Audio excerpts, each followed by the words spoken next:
Hello, dear fans, friends, and subscribers of Cricket Happenings. Welcome to this regular edition of the Cricket Happenings with your host Ram today, this on a Sunday. And on this Cricket Happening show, there's a lot of cricket going on. First, let me start off with the very important news that's happened. This is the Under 19 World Cup finals. And the Under 19 World Cup final yesterday, India had their fifth entry into the Under 19 World Cup final, but their entry into this fifth World Cup final has been quashed by West Indies, as West Indies are the new champions of the Under 19 World Cup, which was held in Bangladesh, where West Indies played very well today to defeat India by 5 wickets. So West Indies are the proud winners of the Under 19 World Cup. And what it says to everybody is that despite that West Indies are having some real talent in them, and is this going to be the composition? I mean, this is not the composition, but definitely I would say the West Indian youth is really building it up, and probably these generation of players would be the next one which would be probably playing in the playing in the main team, and probably taking West Indies to their old days of glory. So congratulations to the West Indies for defeating India and winning the Under 19 World Cup. They really played well, and I thought the better team won. India also played well. Commiserations to India, but I thought the West Indies, were better on this particular day, and they won the Under 19 World Cup. So that is the first news that I would want to start with, and then we slowly get on to the other cricket engagements that are happening. So first, let's look at the Basin Reserve. First, I will do a cricket summary, as you know. So as far as the Australia-New Zealand match is concerned, day 3, we saw Adam Burgess marching on to his second double century in Test cricket, as he compiled 239 with 34s and 3 sixes. But I thought the Kiwi bowlers did a good job in wrapping up the Australian innings early, as they were ordered for 562, but they took a massive 379 runs lead, and the New Zealand batsmen were 178 for 4 at close of play on the third day at the Basin Reserve in Wellington. Brendan McCullum in his 100th test once again failed in the second test match, as just before close of play he was, in fact, at the stroke of close of play, he was dismissed. Once Brendan McCullum was dismissed, the umpires actually removed the bails off, and that was stumps were drawn on the third day, and Brendan McCullum had a poor 100th test, as he was out for 10, and now he also faces the prospect of New Zealand actually losing the match in his 100th test, because there's a long way to go. 178 for 4 is the current score. On the fourth day, when they resume, they have another 201 runs to actually wipe off and then start all over again. So a very big task for the Kiwis there.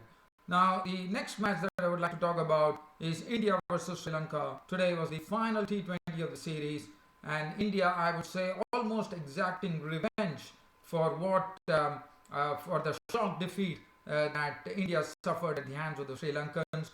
And today they bowled out the Lankans for just 82 runs. In fact, they bowled out the Lankans for the lowest ever score in T20 cricket, as they were all out for 82.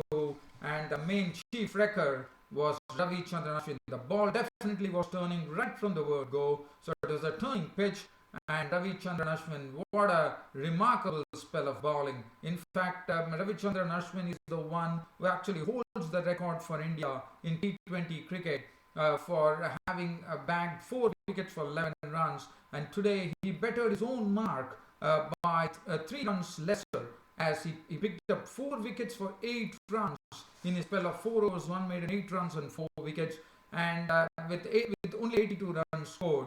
It was always going, the writing was absolutely on the wall, as India absolutely had a very, very, in a sense, absolutely a cakewalk, as India won the match by 9 wickets, and thus India also won the T20 series against Sri Lanka 2-1.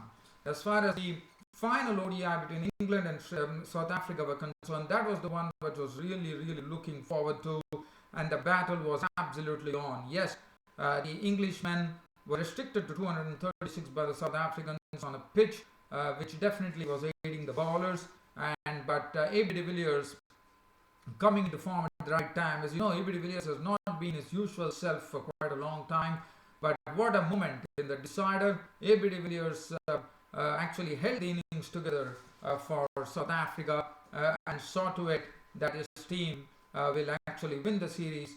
And what a series we had, with AB de Villiers getting his 24th ODI century, and that was it.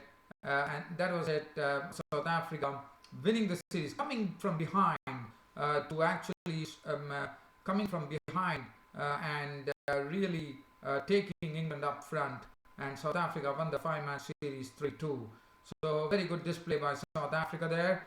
And then Zimbabwe were the next team to actually announce the T20 World Cup, and I can only say one thing. I did see some good batsmen, good players coming in. Tendai Chatara, who has been out of international cricket for quite a long time due to injury, comes back. Is a very economical bowler, as we know. Tinasha Paniangra is another one who really has a lot of pace in him, and he's also a very useful bowler who knocks off the wickets. And he's also someone who is coming back into the Zimbabwean team, which was good to see. But I was really Hamilton Masakadza is the captain, but I am really surprised to see one talented batsman by the name Chamu Chibaba, the opener, who has been dropped. That for me is a very surprising selection, in the sense one thought Chamu Chibaba is one who has a lot of strokes in his repertoire. He can stabilize the innings, he can play some wonderful strokes, and I'm a bit surprised that Chamu Chibaba has not found a place in the Zimbabwean squad for the T20 World Cup. Well, I'll come back to that later, but as I said, there's a lot of cricket to follow. I have to hit on each, and so hit on each of the matches, and so I'm going to start off with the New Zealand versus Australia in a very brief manner. As I said, the Australians resumed their overnight score along with Peter Siddle and Adam Borges. It was they definitely were pushing on the score well, but once Siddle was gone from 395, when Peter Siddle and Adam Borges had compiled almost 99-run partnership, and then it all started. Adam Borges was the man who was last out, caught and bowled by Craig for 239, 34s and 360s, second double century in his test career, a short international test career. And Peter Siddle missed upon a 50 by just a whisker, as he was out for 49 with 7 fours and 1 6, as he tried to hit Bracewell over the top, and he succumbed. Hazelwood was gone for 8 with 2 fours, Nathan Lyon for 3 for the bowling of Anderson, Bird now out 3, 560 ball out. So I thought the New Zealand bowlers did some good work there to get the Australians all out for 562, but 379 runs lead was conceded by the Kiwis to the Australians. Looking at the bowling, Tim Southee bowled Bracewell, Anderson and Mark Craig, all sharing 2 wickets apiece, and Kane Williamson none for 8. As far as the New Zealand were concerned, they started off 379 runs adrift, and the start was a good start. It was a good start. It was a watchful start, but we definitely saw that Tom Latham was pretty watchful, but the other end, Martin Guptill decided that the only way to deal with the Australian pace bowlers is to get on to the attack mode, and that's what he precisely did, as he scored 45, 55 deliveries with 7 fours, which were hit with lots of power and timing. And while that was going on, the partnership had raised 81 for the first wicket, when finally the breakthrough was provided by Nathan Lyon, the off spinner, as Martin Guptill trying to hoist Lyon was caught by Marsh for 45. After that, Kane Williamson was there. He made 22 with 3 boundaries before being a victim of Josh Hazelwood as he nicked one from. In fact, he probably got an inside edge, and Neville behind the stumps actually taking the catch. So he was gone. So Kane Williamson gone for 22. Henry Nicholls dug himself in, and he was undefeated on 31 at stumps on day 3 with 5 boundaries. And Tom Latham, who was really trying to stay put at the crease and trying to really trying to wear out the Aussie bowlers, but then Nathan Lyon picked up his wicket when Usman Khwaja took a catch. Latham might not be happy with that stroke. He actually went for a lofted drive which actually skied the ball in the air and it was taken by Tom Latham. But it was taken by Usman Khwaja, and Tom Latham making 63 with 3 boundaries.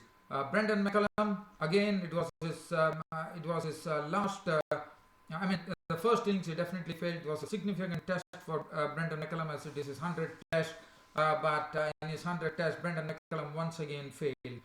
After contributing 10 runs just before close of play, it was the final over before close of play, and Brendan McCullum was trapped LBW by a good delivery from Marsh, which cut back in, and Brendan McCullum was a goner for 10 with 1-4, and that was the last. That was Brendan McCullum's 100th Test match, and that was as far as Brendan McCullum was concerned. And as I said, New Zealand finishing on 178 for 4. Henry Nicholls has dug himself up there at the wicket. He was not out on 31 with 5-4, so he will be renewing operations today on the 4th day, and there will be a lot of hope on Henry Nicholls to see how they can actually, because he has a good batsman coming in the form of Corey Anderson, who did well in the first innings. So they will be hoping that these both can really push the score, because there's still a lot of again. One won't be surprised if probably the match gets over today. But nevertheless, if Henry Nicholls and Corey Anderson can push this on, that would be some great cricket from New Zealand. 178 for 4. Hazelwood bowled pretty well, I thought. 17 overs, 3 minutes, 42 runs on 1 wicket. Jackson Bird, 11 overs, 2 minutes, none for 26. I thought he did a better job in the second innings here. Siddle 8 overs, none for 30. Mitchell Marsh was bowling well, 9.3 overs, 140 runs on 1 wicket. Nathan Lyon showing his spin works very well there. 17 overs, 6 minutes, 2 for 35. Now, the next match that I'm going to talk about is between India and Sri Lanka. As I said, it was the final match of the T20 series, and the toss was actually won by India, and India decided that they would actually take to the field first. So the Sri Lankans were inserted, and with the very first ball, in fact, Mahendra Singh Dhoni, once again, what he did is he did not give the new cherry to the pace bowlers. He passed the ball on to Ravichandran Ashwin, and in the very first ball, Niroshan Dickwala was beaten, and that was the time Dilshan noticed it pretty quickly, and he seemed to be probably indicating to Niroshan Dickwala that the ball is turning. But then, and once Dilshan indicated that, we definitely saw one definitely understood what Dilshan was trying to convey to Niroshan Dickwala, as Niroshan Dickwala just trying to smother the break of the bowling of Ashwin, just came forward, and by the time he came forward, Dhoni once again in a flash had whipped off the bails. So Dickwala gone for 1. Dilshan once again a victim of Ashwin as the ball was turning, and this time Dilshan was gone. LBW bowled Ashwin for 1, and Ashwin was really riding a crest of a wave here, as he also picked up Chandimal out for 8 with 2 boundaries, and there was a guy by the name Asil Gunaratne who actually made his ODI debut, T20 debut today, and he was also a victim of Ashwin for 4, and suddenly the Sri Lankan innings was really going down. It was 20 for 5, and all the 4 wickets had been snapped up by Ravichandran Ashwin, and Ravichandran Ashwin was on a real roll, and he had completed his full quota of 4 overs. Not 4 overs, he had only completed 2 overs by then. And then we saw Ashish Nehra rattle the timber of Malinda Srivardhane for 4, which made it 21 for 5. And then Darshan Shanaka showed that he has the big hitting capabilities when he smote Yuvraj Singh for 2 sixes and 1 boundary, but he was also gone at bowled by Jadeja. Jadeja was also getting the ball to really turn square. So this was a really turning pitch as Jadeja picked up the wicket of Shanaka, who was hitting big. He was clean bowled by Jadeja for 19 of 24 balls, 1 4 and 2. So Kurgya Prasanna was run out for 9. A very good piece of fielding by Jadeja. In fact, I would say just throwing it from the back of his hand. Tisra Pereira made 12 of 1 ball. Sennaike was out for 8.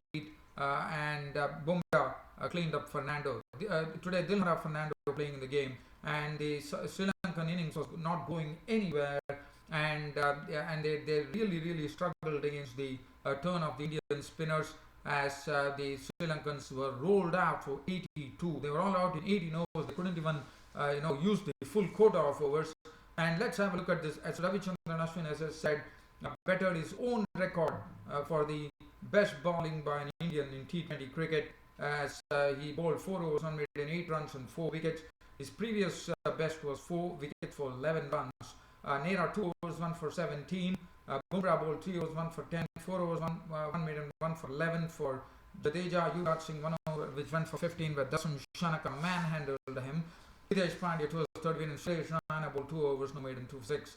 As far as India was concerned, the writing was definitely on the wall, but India did lose a wicket, and that was the wicket of Rohit Sharma when he was out for 13, elbowed Chamira with 1 4 and 1 6 of as many balls. But then Shikhar Dhawan, who has already shown his form in the previous match, this time was not really in a hurry.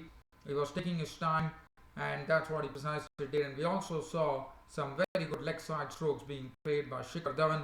Shikhar Dhawan went on to complete the formalities for India by getting this win for India in the 14th over. With Dhawan was not out on 46 of as many balls with 5 fours and 1 6. At the end, Rahane was not out on 22 of 24 balls, 1 4. Match over. India winning the T20 series 2-1. And as far as the bowling was concerned, Sennaike 4 overs 22. Dilhara Fernando for the first time getting an opportunity. 2 overs, he was economical. He gave away only 7 runs. Chamira went for 14. Prasanna Anand for 3. Srivardhan Anand for 9 of 1 over. Gunaratne bowled 2.5 overs, none for 22 on his debut. Dilshan 1 for 4. India winning the 3-match series 2-1. And Ravichandran Ashwin took both the player of the match and the player of the series award for his very good bowling. Now, the next match that I'm going to see here is between South Africa versus England. This was a match everyone was waiting for. As I said, the pitch was a very good pitch, actually, in the sense it was definitely aiding the bowlers. It was the toss was actually won by South Africa, who decided that they will insert England in at Newlands in Cape Town. And the England innings once again saw a century in vain, I would say. But Alex Hales played a very sweet little knock. He was driving well, he was cutting well, he was pulling well, and Alex Hales sailed to 112 runs of 128 deliveries, 14 fours, and this was his second ODI century in his international career. Jason Roy was out for 8 of 15 balls, struggled once again. Joe Root,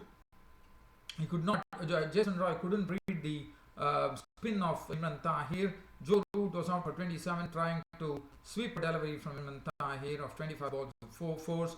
Morgan was cheaply dismissed for 2 by Weiss, and then Rabada. And then we saw that Alex Hales and Ben Stokes were doing well, and the score, it was progressing along at a good rate. They were 155 for 3 in the 28th over, and slowly I thought England was slowly recovering from the early losses, and suddenly Kagiso Rabada came in and knocked off both Ben Stokes and Butler in quick succession of 2 consecutive balls. As first he knocked the stumps of Ben Stokes for 29 of 32 balls with 1 4 and 1 6, and Josh Butler played on to a delivery, a full-length delivery from Rabada, finding the timber. He was gone for naught, and then it left Moeen Ali attempting.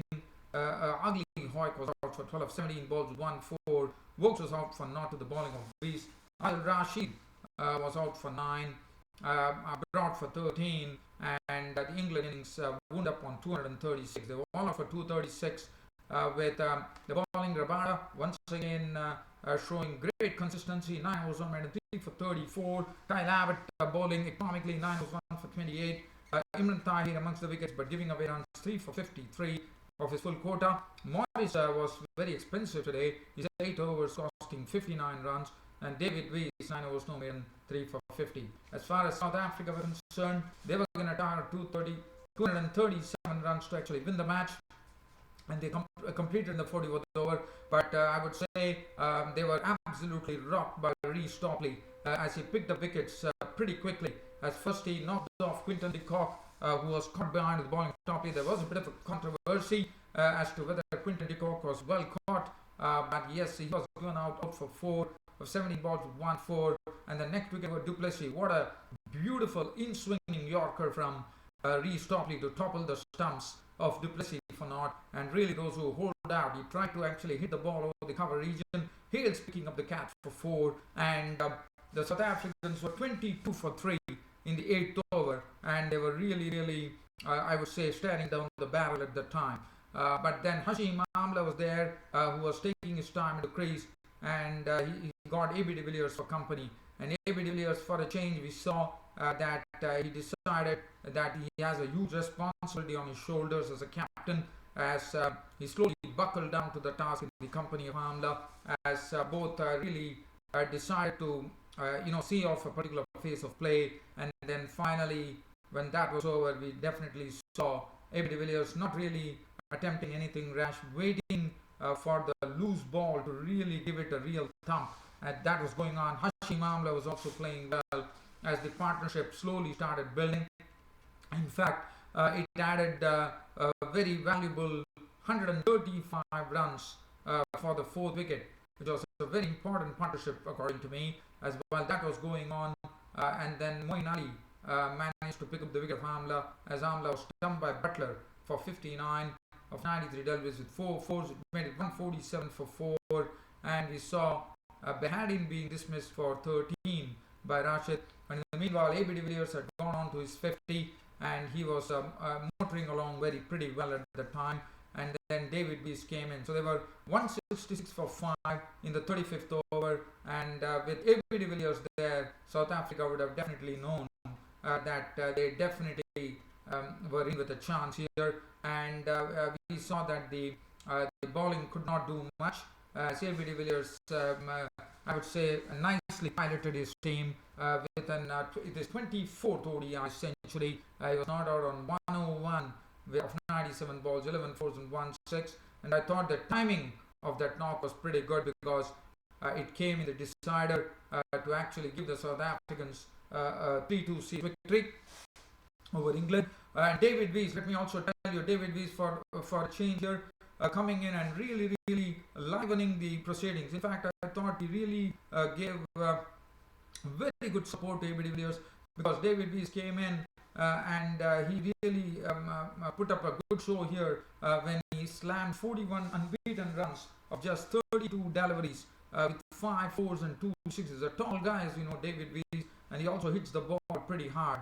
And today we definitely saw that David Weiss came into his own here as this partnership was unbroken when South Africa actually reached the winning target. 237 for 5, 44 overs. Game over. South Africa, taking a 3-2 series victory here. Broad was good. 9 overs, 1 minute, none for 34. Topley, who actually really started the slide for England with those 3 early wickets. 7 overs, 141 runs and 3 wickets. Chris Woakes 5 overs, none for 32. Ben Stokes 5 overs, none for 34. Rashid was costly, 1 for 59 of his full quota. Moeen Ali, I thought, bowled well. 8 overs, 1 minute, 1 for 37. So South Africa winning the 5-match series 3-2. Player of the match was A.B. de Villiers, and player of the series went to Alex Hales of England, who actually has gone on to a very good record. He has got 5 consecutive 50s. And this was his, I reckon, this was his, he had 4 50s in the first 4 ODIs, and then now he caps it up with a century. So he has joined some great names as far as England. But the unique thing about Alex Hales the 550s that he has got it in the same series, and that's a great achievement by Alex Sales. And that was the precise reason Alex Sales was named man of the series and was thoroughly deserving there.